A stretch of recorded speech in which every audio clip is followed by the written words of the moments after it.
Haleluya, kami berterima kasih atas kasih karunia anugerah yang Kau berikan kepada kami, sehingga kami boleh berkumpul di tempat ini, bersekutu bersama-sama menghadap Engkau ya Tuhan. Taburilah kami dengan kebenaran firman-Mu Tuhan.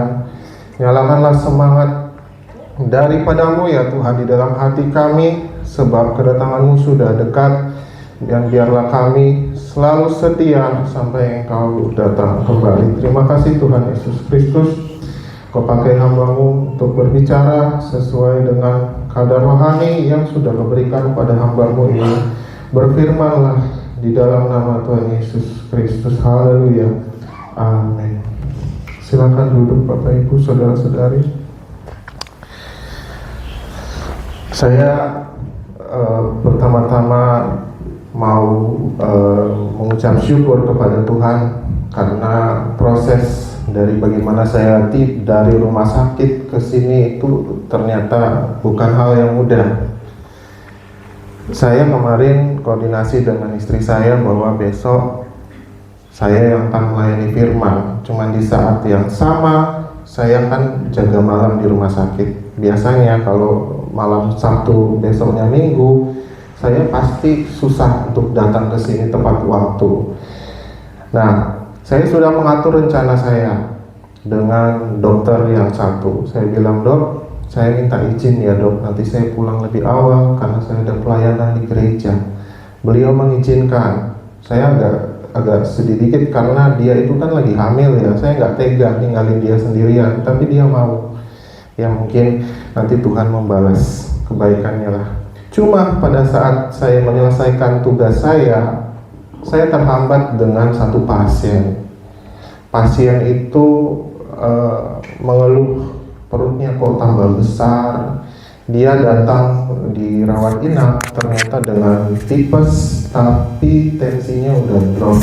Jadi untuk menguatkan tensinya, infusnya itu dipasang pompa obat supaya jantungnya kuat. Cuma selama saya ketemu dengan pasien tersebut, dia mengeluh banyak sekali. Sampai saya pun mau komunikasi, dia potong-potong dan ujung-ujungnya pengen pulang aja. Nah, saya di situ pikiran saya pecah. Saya bilang dalam hati saya, aduh, kalau saya ketemu pasien ini kapan saya bisa pulang? Pasti saya terlambat. Dan memang benar, saya sampai jam 7 baru bisa selesai dengan pasien itu. Dan selama kejadian itu dengan pasien itu ada satu hal saya pelajari tentang satu kata yang disebut komunikasi. Jadi selama saya kerja sebagai dokter, baik mau di rumah sakit di RSUD, di Immanuel atau di situ, ataupun saya melakukan hal-hal lain di luar pekerjaan saya sebagai dokter, kehidupan saya bercengkrama dengan keluarga di sini, dengan Bapak Ibu sekalian, dengan warga, atau dengan siapapun yang saya kenal. Salah satu yang sering menantang hati kita masing-masing ada dalam satu kata ini, yaitu komunikasi. Kalau komunikasi antara kita dengan yang lain tidak berjalan dengan baik, pasti di situ ada gesekan. Kalau ada gesekan, pasti di situ timbul kedagingan. Coba kita baca dulu di Galatia 5 ayat Galatia 5 ayat 19 sampai 21. Baca ayat ini bukan soal isinya secara gamblang, tapi dibaca di sini dalam pikiran bahwa kalau kita komunikasinya tidak bagus dengan seseorang, dengan yang lain, pasti muncul salah satu dari sini. Dan itu yang saya alami tadi, dan juga dengan keluarga pasien yang tadi saya layani terakhir. Kita baca bersama-sama Galatia 5 ayat 19. Ya, saya ditelepon lagi nih kayaknya pasien. Iya benar, pasien. Saya ditelepon pasien. Sebentar ya. Monggo, silakan. Galatia 5 pasal 19 sampai 21, begini bunyi firman Tuhan. Ya. Perbuatan daging telah nyata, yaitu percabulan, kecemaran, hawa nafsu, penyembahan berhala, sihir, perseteruan, perselisihan, iri hati, amarah, kepentingan diri sendiri, percitraan, roh pemecah, kedengkian, kemabukan, pesta pora, dan sebagainya. Terhadap semuanya itu, kuperingatkan kamu, seperti yang telah kubuat dahulu, bahwa barang siapa melakukan hal-hal yang demikian, ia tidak akan mendapat bagian dalam kerajaan surga. Ya, sampai di situ. Coba saya, Bapak, Ibu, saudara-saudari renungkan. Pernah nggak terlibat dalam satu komunikasi, terus karena komunikasinya nggak enak, muncul salah satu dari semuanya itu? Atau mungkin kita nggak komunikasi secara tidak langsung, kita melihat orang, terus kita membangun komunikasi secara batiniah, kita menilai orang itu A, B, C, D, Z, terus muncul ini semua ini, gitu. Atau kita ngomong sama orang itu, terus nggak tahu topiknya apa, akhirnya muncul ini. Nah, Bapak Ibu saudara-saudari yang terkasih di dalam Tuhan, saya belajar ini cuma dari agama Kristen. Saya nggak belajar ini dari keilmuan kedokteran. Kedokteran saya nggak mengajarkan saya bahwa kalau saya komunikasi dengan orang lain, nanti timbul ini di hati saya. Saya tahu ini dari firman Tuhan, dan itu saya renungkan setiap kali saya bercengkrama dengan siapapun, termasuk yang tadi. Kalau yang tadi pada saat saya ngobrol, yang saya rasakan pertama di ayat 20, di situ ada kata perseteruan. Saya berseteru dengan keluarga ini. Keluarga ini mendesak saya untuk ikut maunya, tapi saya nggak bisa karena pasien ini sedang dipasang infus yang menopang jantungnya, sementara keluarganya minta pulang. Saya pikir, coba kalau infusnya dilepas, dia pasti mati.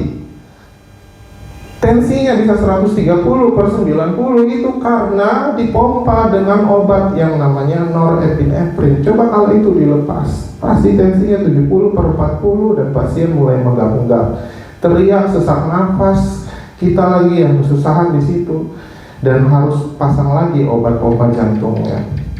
Tapi kalau udah dilepas kan susah, karena memasang infus dengan tensi yang sudah rendah itu susah. Tensi kalau sudah rendah, Bapak Ibu, mau pasang infus itu kayak sampai 10 kali baru berhasil. Makanya kadang-kala kalau ada anak-anak yang demam, terus muntah-muntah lebih dari 15 kali, mencret lebih dari 15 kali, datang ke rumah sakit dehidrasi, kadang dipasang infus susah. Tapi kalau dia masih kuat minum, biasanya kita bilang, Bu, Pak, itu adanya disuruh minum dulu, paling satu botol aqua. Harapannya dia punya pembuluh darah itu ada modal, isinya cukup, biar dipasang infus, alirannya jalan gitu. Nah, itu yang saya rasakan, perseteruan. Saya sedang berusaha untuk supaya pasiennya jangan pulang dulu, tapi dia ngotot pengen pulang. Terus dia pengen pulang karena apa? Saya baru pelajari bahwa pasien ini sedang plesir ke Banjarnegara. Nah, saat sementara dia plesir, dia kena tipes. Tapi tipesnya cukup berat sampai bikin dia punya tensi anjlok dan minta pulang karena rumahnya ternyata di Ciamis. Ciamis itu Bandung ya, Jawa Barat. Terus coba kalau dibawa mobil dia pulang dengan tensi yang drop seperti itu, terus dia bawa ke Bandung, saya pikir mungkin baru sampai di perbatasan sudah megap-megap dia. Aduh, saya betul-betul ini perseteruan luar biasa. Kenapa mereka memaksa saya? Karena penunggu pasien tidak kuat menunggu lama di sini, karena dia ada pekerjaan di Ciamis. Seperti itu. Di sisi lain, mereka juga merasa pelayanannya kurang maksimal.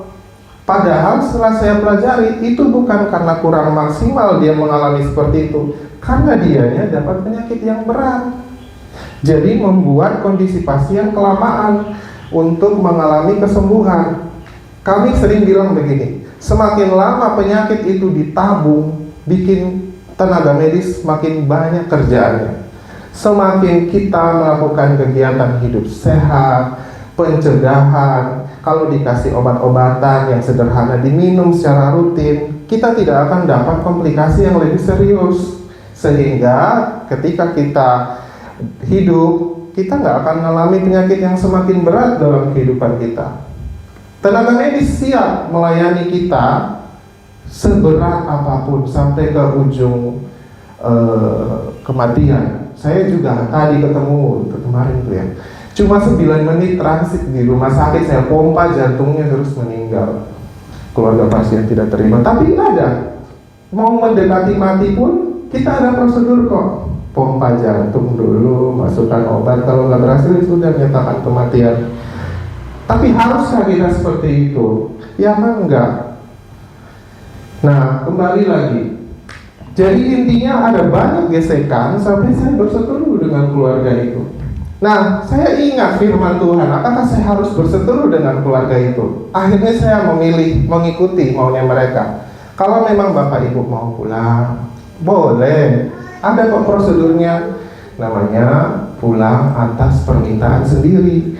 Nanti tanda tangan di situ bahwasanya saya bersedia pulang dengan resiko yang terburuk sekalipun, karena itu adalah keputusan keluarga menolak untuk ditindaklanjuti di rumah sakit lebih lanjut, intinya begitu.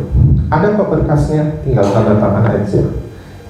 Nah, terus kemudian kan mereka minta saya, Dok, nanti gimana ya kalau APS? Saya langsung menjanjikan kalau saya pulang sendiri itu APS namanya. Saya langsung bilang, bisa kok Pak, nanti saya bantu jenengan. Nanti saya komunikasi dengan tim saya di rumah sakit, pakai ambulans ini pindahin ke rumah sakit Ciamis. Jadi harapan saya selama dia pindah dari rumah sakit ke rumah sakit sebelah itu jantungnya tetap aman, jadi infusnya nggak dilepas. Nah, saya gesekan lagi, bukan dengan keluarga pasien, saya gesekan dengan perawat. Nah, setelah saya selesai visit, saya duduk, saya menulis, perawat itu menggerutu sama saya. Maksudnya kenapa saya bilang dia menggerutu? Dia mengkomunikasikan bahwasanya itu hal yang nggak bisa dilakukan, karena pengalaman dia kalau merujuk seperti itu tidak boleh dan tidak, maksudnya istilahnya kita bilang, kenapa mau pindah rumah sakit? Kayak rumah sakit kita nggak bisa. Nanti rumah sakit yang sana komplain, kalau jenengan bisa tangani, kenapa pindahin ke kami, kayak nambah masalah ke kami gitu. Kalau rumah sakit Anda bisa selesaikan. Nah, prosedur seperti itu, intinya kalau kita main seperti itu, pasti kita dimarah. Istilahnya, indikasi Anda merujuk pasien itu apa? Dibilang begitu. Tapi cara dia komunikasi ke saya itu sangat merendahkan saya. Dia bilang, aduh jenengan kenapa salah ngomongnya kayak gitu. Saya dengar, dia langsung bilang saya ngomong salah. Dokter, seharusnya tidak boleh ngomong seperti itu. Aduh, kalau dokter sudah menjadikan seperti itu, nanti kita yang susah. Terus nanti kalau kita merujuk, nanti kita dimarah sama dokter yang di sana. Aduh jenengan ini kenapa menjadikan seperti itu? Di hati saya, ini orang kenapa ya ngomongnya kayak gitu? Ngomongnya kayak orang yang gak ada harapan sama sekali. Saya yang oke, kan saya nggak tahu Mas gitu. Iya, aduh jenengan udah salah sih begini, langsung saya marah di situ. Mas, bisa nggak jangan seperti itu ngomongnya? Kalau memang saya salah, saya kan nggak tahu. Tapi kan saya bilang seperti itu kan ada tujuan saya. Saya rindu pasien ini pindah dari rumah sakit sebelah ke sebelah itu aman jantungnya. Tapi kalau memang ternyata itu tidak diperbolehkan, kan saya dokternya.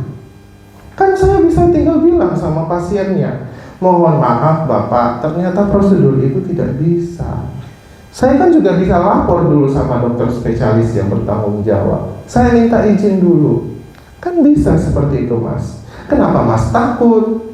Kenapa Mas menggerutu seperti itu? Bahkan menyalah-nyalahin saya. Kalau salah saya salah, memang saya salah. Tapi komunikasi kayak begitu enak tidak? Kita kita kan jadi sama-sama tegar. Kayak Mas itu nggak percaya saya, kayak Mas itu merasa Mas itu yang mengendalikan semua, sampai saya punya posisi sebagai dokter di sini tidak ada gunanya. Nah, itu yang saya alami juga sama perawat itu. Sehingga muncullah yang di bawah ini namanya roh pemecah dan pencideraan. Dia ngomong itu pun di depan perawatnya yang lain, teman-teman yang lain. Jadi teman-teman yang lain itu perempuan perawat yang lain itu juga sama-sama ngomong, dokter ini. Saya kan jadi bingung, ini ngerti nggak sih maksud saya? Tapi dari situ saya belajar lagi. Saya ingat firman Tuhan. Aduh, ada percideraan lagi di sini, pemecah lagi di sini. Ayat 21. Dengki, gak enak. Sampai saya merasa kayaknya orang ini ada masalah deh. Kenapa ya? Kok dia tuh gak bisa ngomong dengan baik, gak bisa menyampaikan. Kan tinggal bilang aja, dokter mohon maaf, tadi dokter bilang seperti itu ke keluarga, tapi kenyataannya itu tidak bisa dok. Apa mau dikomunikasikan dulu sama dokter spesialisnya? Itu saya alami pada beberapa perawat yang bagus komunikasi. Tapi yang kayak gini, saya juga, saya betul-betul tidak paham. Tapi firman Tuhan menjaga saya untuk bisa tegas di situ. Akhirnya saya tegas dan bisa berjalan dengan baik. Saya bisa komunikasi kembali ke keluarganya. Saya minta maaf karena saya menjadikan sesuatu yang sebenarnya tujuan saya baik, tapi ternyata itu tidak bisa terjadi. Di satu sisi saya juga bilang sama perawatnya, kita ini adalah tim, jangan memisah-misahkan itu roh pemecah belah itu. Saya dokter, dengan perawat, kita tim sama-sama. Kita mengusahakan yang terbaik buat gerakan kita untuk kebaikan pasien. Begitu. Nah, ini saya cerita kejadian yang luar biasa yang saya baru alami tadi. Itu satu dari sekian banyak cerita yang saya sering kelas di rumah sakit. Tapi mungkin ini mewakili karena ini yang paling segar yang baru saya alami. Tapi saya ingat firman Tuhan bilang seperti ini. Kalau misalkan saya ikut kedagingan saya ikut marah itu. Bahkan saya bisa marahi keluarga itu. Tapi saya tidak begitu. Dan itu bukan karena saya ingat firman Tuhan ini. Baca ayat 22, apa yang dikatakan. Baca ayat 22 dengan konteks kita lagi komunikasi dengan orang. Ayat yang ke-22. Tetapi buah roh ialah kasih, kasih, sukacita, damai sejahtera, kesabaran, kemurahan, kebaikan, kesetiaan, kelemah lembutan, dan penguasaan diri. Nah tuh, terakhir tuh, penguasaan diri. Lanjut. Tidak ada hukum yang menentang hal-hal itu. Nah, kalau dalam situasi yang pelik seperti itu, Bapak Ibu bisa tetap dalam buah-buah roh, ada penguasaan diri, nanti produk dari gesekan itu baik. Dan saya senang pada saat saya pulang, produk yang dihasilkan itu baik ternyata. Setelah saya selesai komunikasi dengan keluarga yang ada di situ, saya menguasai diri saya dapat hikmat dari Tuhan. Kau panggil bapaknya saja, jangan cerita di depan pasien. Saya panggil bapak itu, saya duduk berdua dengan bapak itu. Saya kasih tahu apa yang sudah saya diskusikan dengan perawat tadi. Dan bapak itu mengakui dan dia pun minta maaf karena pada saat saya komunikasi di hadapan istrinya yang sedang sakit agak kurang enak, tapi dia mau mendengarkan saya, dan saya juga bisa ngomong sama dia dengan baik dan dapat kesimpulan dia mau tanda tangan surat itu, walaupun resikonya istrinya itu bisa, tensinya bisa turun di jalan. Dia mengambil keberanian seperti itu. Tapi karena saya tahu selain penguasaan diri ada kasih, saya ajak bapak itu, Pak, mau nggak sebelum berangkat obatnya saya tes dulu? kalau saya berhenti tensinya turun sejauh mana. Kalau dia turun tapi masih dalam batas normal, pergilah Pak, gak apa-apa. Tapi kalau misalkan turun di bawah normal, boleh gak Pak tahan keinginan Bapak buat pergi dulu, tetap lanjut dulu perawatan sampai tensinya kuat. Saya minta tolong Bapak ngomong sama istrinya Bapak gitu. Dia bilang, oh iya dokter, saya mau. Untuk keselamatan saya ikut dokter saja gitu. Nah, di situ saya merasa kemenangan. Saya bisa ngobrol sama Bapak itu dengan baik seperti saya seorang teman. Bahkan dia tanya saya, dok, kira-kira kalau saya telepon orang-orang di sini ada nggak yang bisa bantu saya untuk carikan ambulans selain di rumah sakit? Karena memang kan kalau mau pindah rumah sakit harus pakai ambulans di luar rumah sakit. Saya bilang saya ada Pak, teman saya di PMI, saya telepon PMI bisa. Pokoknya itu prosesnya berjalan dengan enak. Intinya saya beroleh kemenangan komunikasi saya dengan Bapak itu. Setelah selesai, saya kembali ke teman saya perawat tadi. Saya ingat pas saya ketemu perawat tadi kan saya bilang saya tegas ya. Saya tegas, saya bilang saya ini dokter, tadi saya sudah contohkan ke Bapak Ibu saudara-saudara sekalian. Dia langsung tanya ke saya, dokter, kira-kira kelanjutannya gimana? Di situ saya juga merasakan kemenangan. Ukurannya di mana? Ketika kita gesekan dengan orang lain, terus kita bisa menyampaikan gesekan itu dengan tidak dengan tidak menyudutkan dia. Kita akui kalau memang dia takut. Saya bilang, saya tahu kamu takut gitu. Tapi kamu nggak usah khawatir kalau itu salah saya. Nanti saya luruskan dengan keluarga gitu. Nggak usah takut. Dan saya ambil, kita ini tim. Jadi saya tidak buat saya terpecah dengan perawat itu. Biarpun perawat itu merasa dia sendiri, saya bilang kita ini tim gitu. Akhirnya dia mau follow up saya langsung, dokter, habis komunikasi itu kelanjutannya gimana? Di situ saya merasakan kemenangan. Apa kemenangan saya? Tidak ada sensasi perpecahan di situ. Perawat itu tetap enak ngomong sama saya. Bahkan dia sempat keceplosan, mungkin dia gugup atau apa ya. Biasanya kan kalau perawat sama dokter itu kan biasa kan mereka panggil saya dok. Tapi mungkin saking dia gugup, dia bilang, oh iya kamu dapat nomor ya dari PMI ya. Saya kaget, oh saya baru pertama kali dengar yang kayak begini. Apa ya, habis itu dia tiba-tiba kayak gimana, terus langsung dia bilang, oke dokter begini. Tapi di situ saya merasakan bahwa kita sebagai orang Kristen pasti akan mengalami gesekan dalam komunikasi. Saya berharap dari firman ini kita fokus ke diri kita saja. Kita pegang kendalinya kita. Jangan mau kita kebawa dengan kedagingan yang listnya ada banyak di situ, sehingga membuat komunikasi kita antara orang lainnya terpecah dan segala macam gitu. Fokus pada ngobrol, utamakan kasih, sukacita, damai sejahtera, kesabaran. Kalau memang ada sesuatu yang harus tegaskan dalam kesabaran, bukan tegaskan dalam perpecahan. Kamu siapa? Kamu bukan apa-apa. Saya dokter, diam kamu gitu. Gak boleh kayak begitu.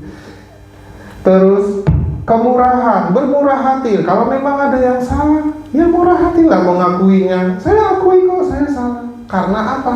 Saya tidak tahu. Saya akui dua hal. Saya nggak tahu. Saya menjanjikan yang terbaik. Yang kedua, saya mau mengakui kesalahan saya karena memang saya salah. Gitu. Berbuat kebaikan. Dalam doa saya berdoa, Tuhan, semoga dalam komunikasi ini orang-orang di sini di gereja mau menunggu ya. Tapi saya berbuat baik menurut saya seperti itu. Saya kira juga kalau saya bisa seperti itu, kita semua di gereja ini sepakat berbuat baik buat keluarga ini supaya dapat jawabannya mereka untuk berangkat ke sana. Gitu. Ya banyaklah bisa. Kesetiaan, kelemah lembutan, penguasaan diri. Untuk kata penguasaan diri, saya mau tambah sedikit. Saya pernah mendalami kata penguasaan diri di sini. Penguasaan diri ini dalam bahasa Latinnya ini bukan menguasai diri dari tidak boleh makan, tidak boleh minum, tidak boleh berhubungan seksual, tidak boleh, pokoknya bicara kedagingan lah, daging, enggak. Itu kecil. Nilai yang tertinggi dari penguasaan diri adalah Bapak Ibu bisa tetap mengedepankan kasih sampai ke lemah lembutan dan tidak muncul itu yang di atas tadi dalam segala aspek, termasuk dalam aspek komunikasi. Karena penguasaan diri itu bahasa Inggrisnya di sini sound mind. Jadi sesuatu yang masuk akal, yang bisa diterima semua orang. Di situ ada unsur kasih, kebaikan dan lain sebagainya. Enggak coba menguasai diri kayak siap gerak, saya nggak lakukan apa-apa. Enggak gitu.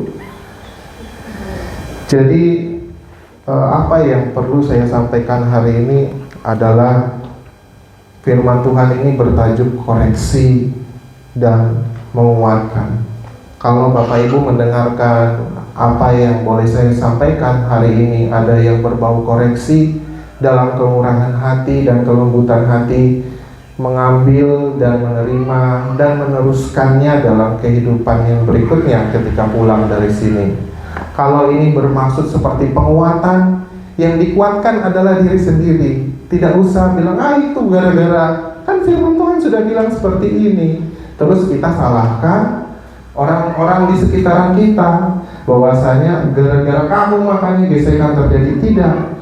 Fokus kepada diri kita sendiri. Saya mau kasih ultimatumnya begini.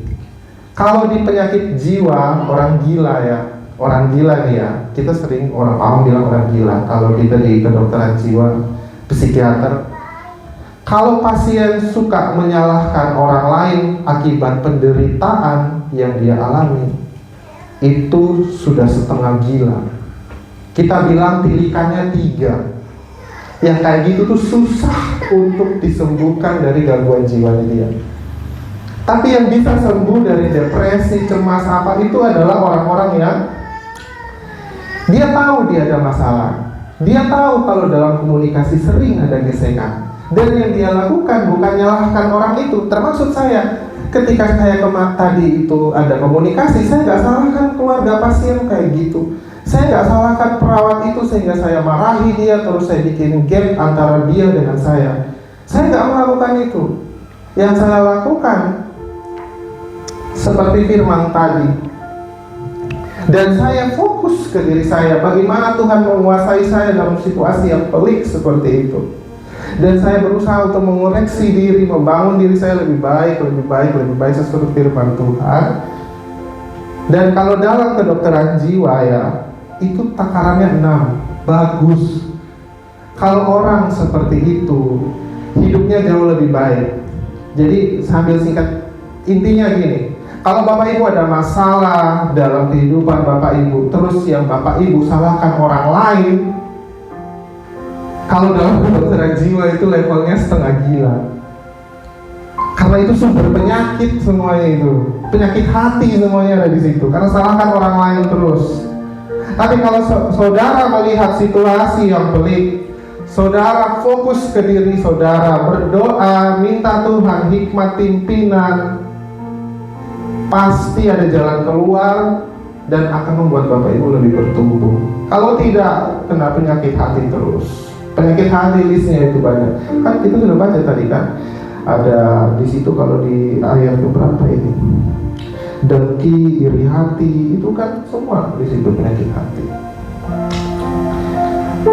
Fokus ke diri masing-masing. Kalau firman ini menguatkan Bapak Ibu, menguatkan yes, tapi menguatkan jangan dibawa pulang terus salahkan orang lain, nggak bisa. Ya, kalau secara firman Tuhan dibilang seperti itu, secara yang bukan firman Tuhan saja, dokter psikiater bilang itu setengah gila. Susah orang kayak gitu kalau mau dibantu gitu. Kita harus bikin supaya dia sadar dulu kalau dia nggak boleh nyalahkan orang lain, dia fokus ke dirinya supaya dirinya jauh lebih baik gitu. Ibarat kata, saya tambah dikit ya sambil di alumni musik, saya masih ada pasien satu yang sering-sering datang ke sini, sering konseling sama saya. Dia selalu ngotot sama saya, "Dok, saya itu hilang semangat di rumah, mau masak buat keluarga susah. Aku tuh tinggal main HP aja. bagaimana ya Dok, tolong saya supaya saya punya motivasi hidup. Saya sedih lihat keluarga saya. Saya sedih mereka bekerja, saya nggak masakan yang enak-enak. Saya sedih rumah saya berantakan. Saya nggak bisa ngapa-ngapain, nggak ada semangat. Saya kalau lihat mereka, saya sedih. Saya ingin jadi ibu yang terbaik. Tapi di sisi lain, saya hilang semangat karena lihat mereka perilakunya kayak gitu. Dokter boleh nggak nanti kalau saya konseling ke sini, saya panggil suami saya, dia bilang begitu. Di hati saya ingat, aduh kalau kayak gini nggak akan kelar-kelar, nggak akan selesai. Saya bilang sama ibu, Bu, mau sampai kapan begitu, nggak akan selesai. Saya rindu fokus dengan ibu, sama dengan Tuhan kita. Bapa di surga, Tuhan Yesus Kristus dalam kekuatan Roh Kudus ingin fokus ke kita masing-masing secara pribadi. Maukah kita kuat bersama-sama dengan Dia? Maukah kita kuat dalam mengasihi sampai penguasaan diri di situasi yang pelik? Dan kalau kita bisa melewati itu, mau nggak kita mengucap syukur Tuhan, puji Tuhan saya bisa melewati ini. Saya pun ngomong ini ke diri saya juga, tersayat hati saya, karena saya juga kan kadang masih salah, kadang masih susah, pada titik-titik tertentu masih ada keluar kedagingan saya. Tapi saya mau untuk memperbaiki diri saya, karena secara firman dan non firman Tuhan saja saya bisa dikategorikan setengah gila gitu. Ya. Dan kalau misalkan firman ini juga memberikan kesejukan, biarlah Bapak Ibu menikmati kesejukan itu, meneruskan itu, dan kita sama-sama bertumbuh menjadi dewasa. Saya lebih suka kalau gereja itu bertumbuh, bukan karena kuantitas. Saya datang ke gereja ini, saya nggak lihat di sini ada kursi kosong banyak. Saya nggak peduli dengan itu, karena saya sudah pernah ibadah di gereja yang besar, tapi kualitasnya amburadul. Kita sebagai gereja jangan cari dulu kuantitas. Saya mau gereja ini tambah hari tambah banyak. Cari dulu kualitas diri sendiri. Kalau kita sudah berkualitas, Tuhan pasti percayakan jiwa-jiwa yang lain. Tapi nggak usah bermimpi nanti Tuhan kasih jiwa-jiwa, karena itu sudah pasti, karena Tuhan percayakan itu. Sekarang yang dipercayakan Tuhan adalah, mau nggak kamu dengan aku satu? Mau nggak kita bertumbuh bersama-sama? Tidak apa-apa kalau salah. Tuhan itu anugerah dan pasti akan membalut kita, menolong kita jauh lebih baik. Dan itu pun kita tidak akan bisa dapat di ibadah dari agama lain, karena cuma di dalam Kristen kita adalah agama anugerah. Nggak ada agama anugerah lain, coba cari saja.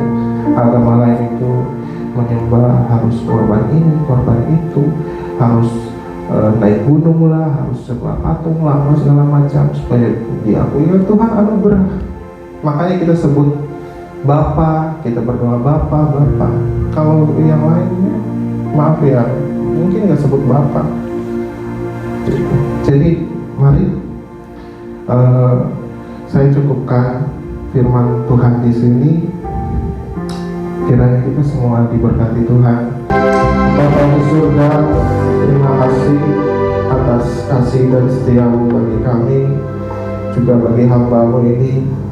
Kalau hamba boleh bersaksi tentang apa yang baru saja hamba alami, yang bisa Kau pakai sebagai taburan firman Tuhan yang hidup, yang bisa hamba kerjakan dalam kesederhanaan hidup hamba ini. Tuhan, hamba yakin dan percaya Engkau masih berproses, bukan cuma kepada hamba tapi kepada seluruh umat-Mu di tempat ini. Kami mengucap syukur Engkau Allah kasih karunia, Engkau punya kesempatan yang tidak terhingga untuk selalu melatih kami sampai Engkau datang kembali.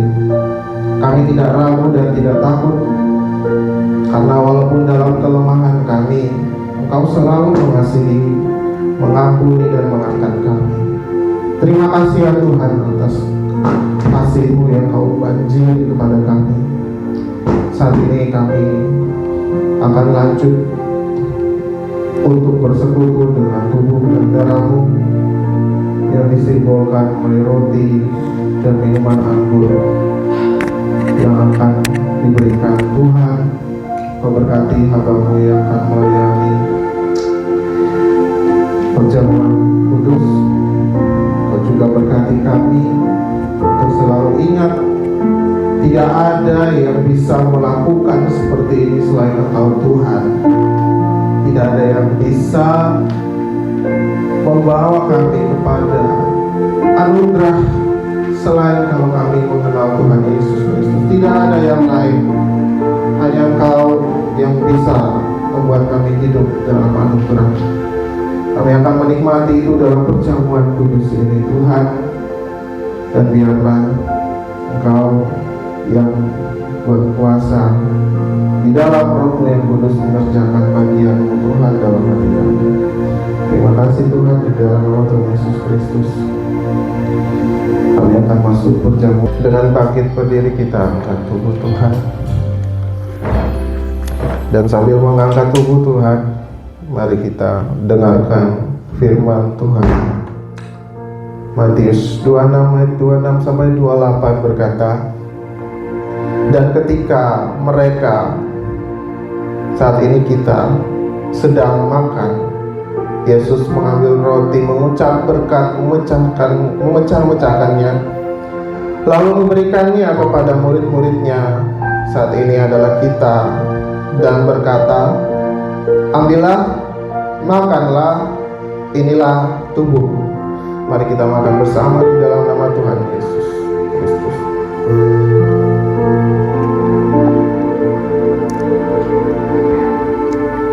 Mari kita angkat cawan, dan sambil kita mendengarkan firman Tuhan. Sesudah itu Tuhan Yesus Kristus mengambil cawan, mengucap syukur, lalu memberikannya kepada mereka, dan saat ini adalah kita di tempat ini, dan berkata, minumlah kamu semua dari cawan ini, sebab inilah darahku, darah perjanjian yang ditumpahkan bagi banyak orang untuk pengampunan dosa. Terima kasih. Di dalam nama Tuhan Yesus Kristus, mari kita mari Tuhan, silakan duduk kembali.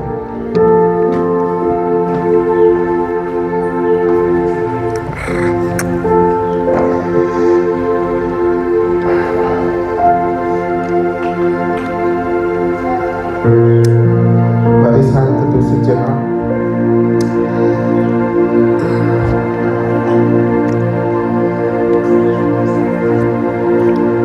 Terima kasih Tuhan. Terima kasih Tuhan. Terima kasih ya Tuhan, kalau hamba-Mu boleh memimpin firman dan pelayanan perjamuan-Mu yang kudus di tempat ini. Betapa hati hamba bergejolak dengan emosi, karena kalau mengingat kasih-Mu Tuhan dibanding dengan kesalahan-kesalahan hamba-Mu, seperti tidak habis-habisnya Aku mengasihi hamba-Mu ini, termasuk juga jemaat-Mu di sini. Hamba yakin hamba-Mu di tempat ini dan juga umat-Mu di tempat ini pasti mengalami proses yang luar biasa. Setiap kami bertarung dengan sesuatu yang tidak bisa kami jelaskan ke orang lain. Setiap kami bertarung untuk sesuatu yang hanya Engkau yang tahu, Tuhan. Engkau tahu kami rapuh, kami punya banyak cacat, celah dan dosa. Mungkin bisa dibilang kami tidak bisa masuk kriteria kerajaan-Mu ya Tuhan. Seberapapun baiknya kami menampilkan diri kami di hadapan orang lain, di saat kami sedang sendiri, Engkau tahu betapa rapuhnya setiap hati kami. Tuhan, terima kasih. Kalau 2000 tahun yang lalu Kau datang ke dunia jadi manusia, rela mati di kayu salib menggantikan kami, supaya kami tidak perlu melewati semuanya itu, dan dengan percaya apa adanya Engkau mau membawa kami masuk dalam kerajaan surga tanpa memandang kami siapa. Cukup memandang Engkau Tuhan Yesus Kristus. Terima kasih buat betapa murahnya kebaikan-Mu yang sebenarnya sangat mahal. Tidak bisa kami bayar pengorbanan-Mu di kayu salib. Tubuh-Mu yang Kau pecah, dicambuk, dan darah-Mu yang mengalir mulai dari kepala. Di saat Engkau berdoa dan keringat-Mu berubah menjadi darah. Semua itu Kau lakukan untuk mewakili kami semua manusia, mulai dari yang zaman awal sampai zaman akhir ini. Kiranya dari perjamuan kudus-Mu, dari firman-Mu yang boleh Kau bagikan bagi kami pulang dengan kondisi yang jauh lebih baik daripada hari sebelumnya. Dan terus Tuhan, pegang kami juga mau terus ingat firman-Mu, supaya kami semakin hari semakin bertumbuh di dalam Tuhan, dewasa secara rohani, dan tidak hanya bisa menikmatinya seorang diri, tapi juga memberkati orang-orang di sekeliling kami, apapun latar belakangnya, apapun kepercayaan mereka di saat sekarang ini. Kami adalah garam dan terang dunia. Siapa lagi kalau bukan kami? Terima kasih Tuhan, Kau mau memberkati kami jemaat yang kecil ini. Tapi Kau rindu kami berkualitas. Biarlah kualitas kami menyala Tuhan, melebihi gereja manapun yang mungkin mengatakan dirinya punya jemaat yang banyak. Kalau memang itu adalah berkat bagi mereka, Kau percayakan bagi mereka, kiranya mereka diberkati. Tapi bagi kami tidak mau berkecil hati, sebab itu bukan urusan kami. Urusan kami adalah selalu membangun hubungan pribadi dengan Engkau Tuhan. Dan biarlah itu terus terjadi dalam kasih-Mu. Engkau berkati umat-Mu di sini yang akan pulang ke rumahnya masing-masing. Engkau berkati pekerjaan, buah tangannya, apapun yang dilakukan berhasil, apapun tantangan yang dilewati berhasil mengingat akan firman Tuhan. Engkau berkati hamba-Mu yang sedang ada di luar kota, apapun yang dipekerjakannya kiranya berhasil dan seturut dengan kehendak Tuhan, dilindungi dan boleh berkumpul bersama-sama dengan kami. Untuk kegerakan kitab Wahyu di akhir zaman, apapun keadaannya Tuhan, Engkau akan datang. Bekali kami, siapkan kami seturut dengan kehendak-Mu untuk bisa kami kerjakan di tempat ini. Kau berkati kepemerintahan yang ada di tempat ini, baik dari tingkat kabupaten, RT RW, dan juga provinsi, seluruh negara ini Kau berkati. Dan Kau berkati kami semua dan keluarga kami dimanapun mereka berada. Terima kasih Tuhan, kami ucap syukur kami bisa menikmati ibadah pada siang hari ini. Dan kami tutup di dalam nama Tuhan Yesus Kristus. Kami akan pulang dan kami akan senantiasa Engkau sertai sampai Engkau datang kembali pada kali yang kedua. Hanya di dalam nama Tuhan Yesus Kristus kami menerima berkat Tuhan. Haleluya. Amin.